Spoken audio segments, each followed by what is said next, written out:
કે કોંગ્રેસના મિત્રો કદાચ તમારા જવાબ પર ભૂલે ચૂકે આવી જાય તો એક વખત પૂછો કે 60 વર્ષ સુધી તમે દિલ્હીમાં રાજ કર્યું, તમે ભારતની જનતા માટે કે મારા ભોળા આદિવાસી ભાઈ બહેનો માટે કે અન્ય પ્રજા માટે તમે શું કામ કર્યા? માત્ર ને માત્ર છેતરવાના કામ, માત્ર ને માત્ર ભરમાવાના કામ, ખોટી યાત્રાઓ કરવી, મોટા મોટા ભાષણ કરવા અને વિકાસના નામે સરવાળો મારો તો ઝીરો મિત્રો. અને ત્યારે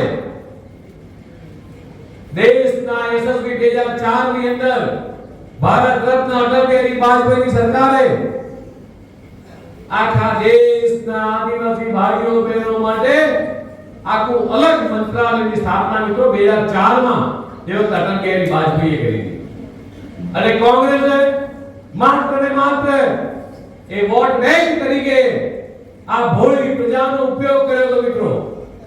અને ગુજરાતની અંદર વાત કરું તો અંબાજીથી લઈને ઉમરગામ સુધી એ સર્વાંગી વિકાસ થયો છે. પછી આપણી દરિયાઈ પટ્ટી હોય કે ટ્રાઇબલ બેલ્ટ હોય મિત્રો, ભગવાન બિરસા મુંડાએ જે બલિદાન આપ્યા હતા અને એમને સાચા અર્થમાં સન્માન આપવાનું કામ કર્યું હોય તો દેશના યશસ્વી પ્રધાનમંત્રી માનનીય મિત્રો મોદી સાહેબે કર્યું છે.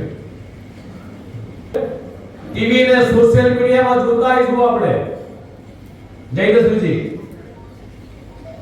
અલગ અલગ પક્ષના લોકો રેલીઓ કાઢે છે. કોંગ્રેસના ગુજરાતના પ્રમુખે રેલી કાઢે છે. આ ખાલી એક વિધાનસભાની કાર્યકર્તાનું સંમેલન છે અને છેક આખો બગીચો ભરાઈ જાય પાછળ ઉભા રહે ત્યાં સુધીની સંખ્યા છે.